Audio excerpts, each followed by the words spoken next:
ए वर्ष आईपीएल आरंभ गुजरात को लगी शक्त झटका। आहत कारण गुजरात कैंप छाड़िले केन विलियमसन। तांको बदल में टीम रे काहाकू सामिल करिवो गुजरात। आरंभ होईची दुनियार सबुठु बड़ क्रिकेट लीग आईपीएल।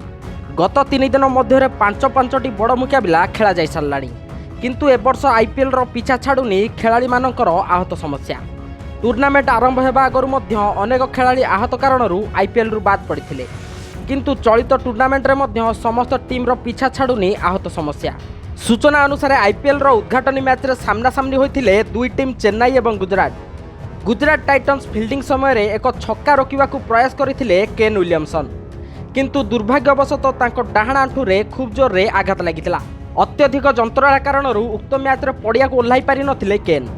समस्तंकु लागिथिला से परवर्ती मैच पूर्वरु संपूर्ण भावे फिट हेबा सह टीम रे जोग देबे, किंतु एबे गुजरात टाइटन्स पई आसीछि दुखद खबर।